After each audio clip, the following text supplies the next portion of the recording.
Good morning. Good morning. We have someone special for you all this morning to bring our keynote, Dr. W. Gabriel Selassie first. He holds a joint appointment as the Ralph Bonche Associate Professor of African American Studies and History at the Los Angeles City College. Dr. Selassie earned a Bachelor's of Architecture degree from PVAMU University in 1988. He worked as a civil engineer and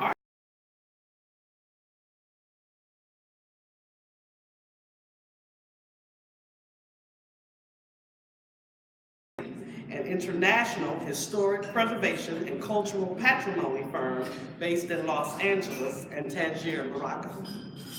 He earned an MA in historic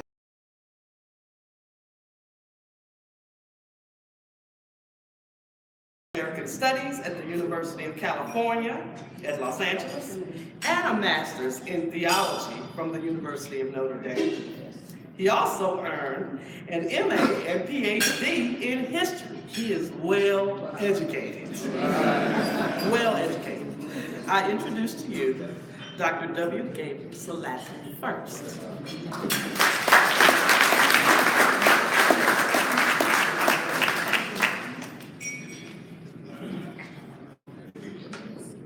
Good morning, everyone. Good morning. I always tell people one of the great things about being an alumni of Prairie View is it's like sort of unlike any other alumni association that I think of the alumni association as family, right? So even though I've graduated from a number of places, I just don't feel the kind of love and the spirit that I do when I'm around my own people. So I'm really appreciative of that. I'm also going to have to apologize just a little bit. I talked to Kim Reynolds before when she invited me out to come speak, and she said you'll make some brief remarks about African American studies. I don't know how brief I'm going to be, but I'm going to try to get us out of here in time. But I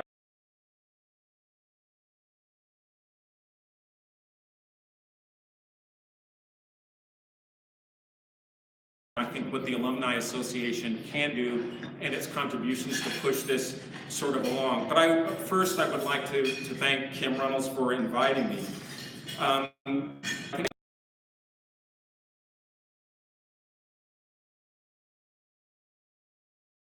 But what I'd like to sort of place before you today is something beyond the idea of an African American Studies department, are my thoughts about the future of our institution as we move forward toward an uncertain future. To begin with, I'd like to recall for you an encounter that I had with one of Prairie View's most interesting and important professors, Dr. George Rubel Woolfolk. Probably some of you in the 1980s that I think would shape the way I think about Prairie View, and it's now been over a span of about 30 years. Dr. Woolfolk, as many of you know, had been trained in the mid-20th century at the University of Wisconsin, when that university was thought to have the best history department in the United States. He joined the faculty at Prairie View in 1943 and taught a legion of students, both in and out of the classroom. And regardless of whether you were a student of his or not, many of us that were on campus before he retired remember him fondly as a serious intellect and a dispenser of wisdom. But I dare say that his memory is but a flicker and not yet a flame, as it should be. On that afternoon, when I ran into Dr. Woolfolk in the old science building, I was rushing, I think, to some other class when I saw him. And what was interesting about this, I had just recently checked out his book, Prairie View, A Study in Public Consciousness, which was published in 1962. And for those of you who don't know this book or haven't had the opportunity to read it, you've heard about the title, it is a sobering but remarkable history of our university. I found this book rather accidentally because I came from California and I didn't know about HBCUs. My parents graduated from Bishop College. And for them, they thought Prairie View was the gold standard. My father used to say all the time, man, if I had any money, I would have went to Prairie View. If you didn't go to Prairie View back in the day, you weren't nothing. But I just, I couldn't afford very much, so I had to go to Bishop College. So I kind of thought, well, I really don't know much about Prairie View. I knew a lot about Bishop College. So when I got to campus, I, would talk to people like Frederick Roberts about Prairie View, and people would tell me, well,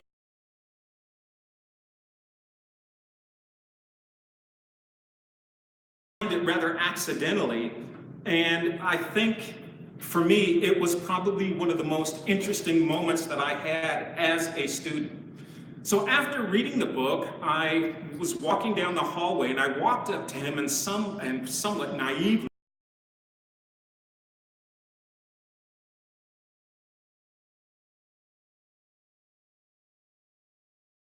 has remained with me for about 3 decades. And this was what really stuck with me. The idea that Prairie View's system of higher education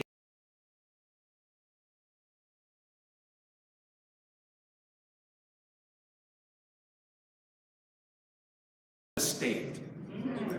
When I pressed him to further explain what he meant was, he basically looked at me and said, son,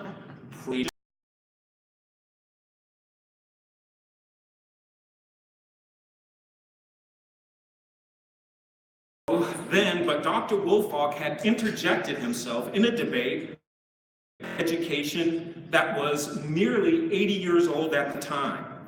Critics of black education, many of them who were one of the most ardent critics of the industrial education thesis was W.E.B. Du Bois, who wrote, and I quote, anyone who suggests by that the great heritage of human thought ought to be displaced simply for the reason of teaching the technique of modern industry is pitifully wrong, and if the comparison must be made, more wrong than the man who would sacrifice modern technique to the heritage of ancient thought. Du Bois, ever the classicist, believed that through the study of humanities and social sciences, blacks could liberate themselves by challenging the status quo that had ruthlessly placed blacks in a position of subservience.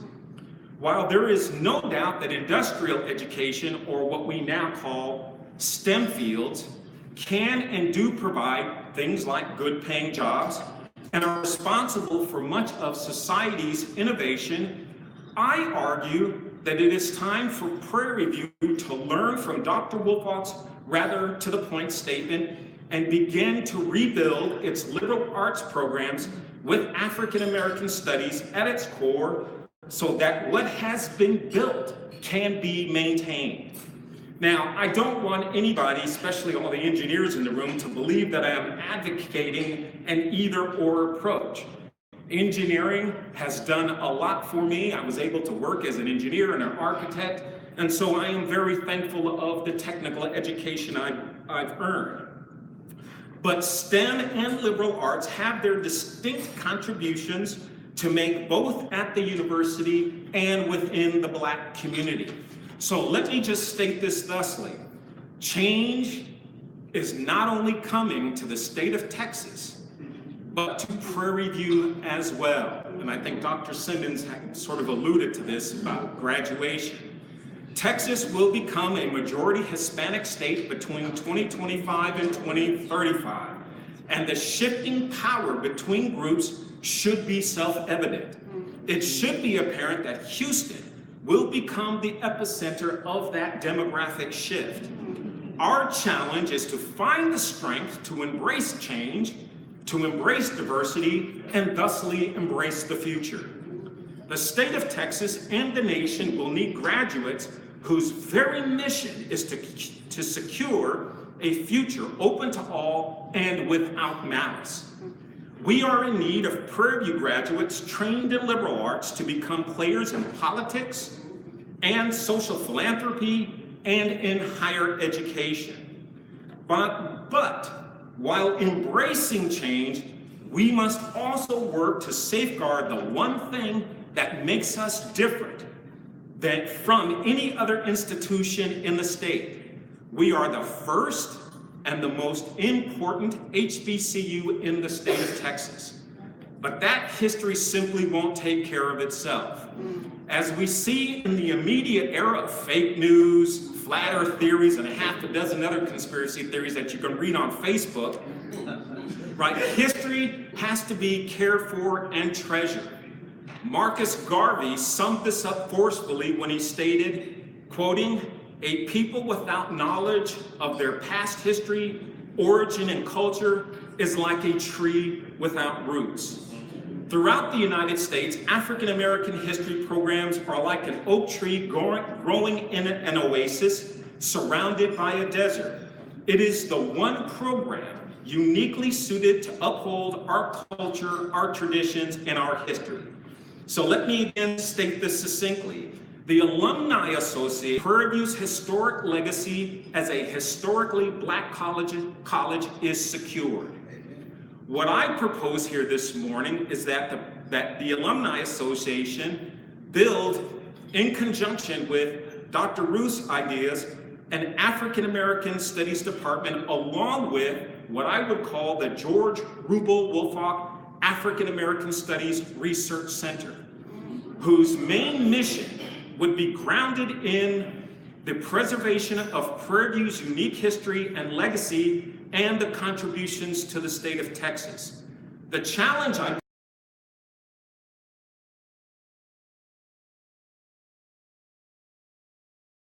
I don't know if some of you heard over the last couple of days, they just found a gravesite, what they believe are slaves who were forced to continue working on the plantation after slavery ended. The work was done by a professor at the University of Houston who specializes in black archaeology. That work should have been done by a Prairie View graduate or a Prairie View professor. Okay? It is through the research center that we alumni can ensure that our university will remain uniquely a historically black university in thought and in deed, and yet have the ability to accept change no matter the shift in the state's demographics. Just diversity is our strength, not our weakness.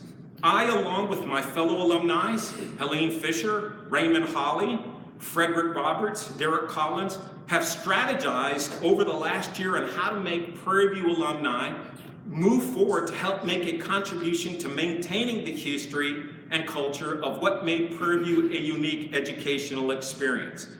We developed as a plan a 500 for 500 challenge to seek out 500 alumni to raise $500,000 to supplement research in African American studies through the building of this center.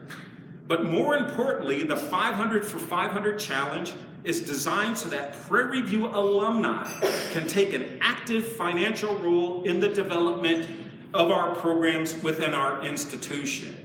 So in closing, I say that our challenge going forth is how and when Prairie View alumni will take its place on the center stage as a dynamic and positive force, safeguarding its place amongst the most important alumni associations in the state. Thank you.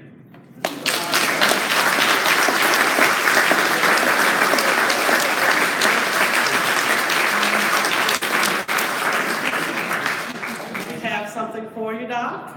Thank you. An appreciation award, Dr. W. Gabriel Selassie the first, keynote speaker for the Memorial Breakfast. Thank you. The 44th National Convention, I have my glasses. Graduated University, forward with alumni engagement. There you are.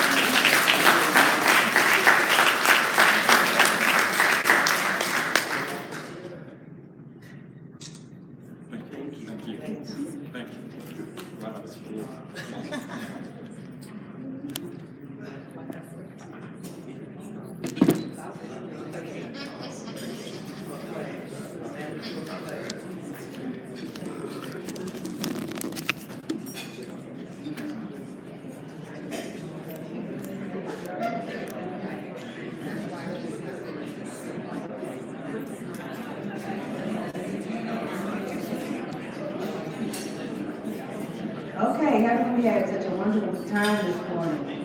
Breakfast was great. And I think gumbo was very good yesterday. I really enjoyed that. We know that we far exceed what is expected of us. And they know that. That's why they don't want us, they didn't want us to compete in different athletics and Olympics.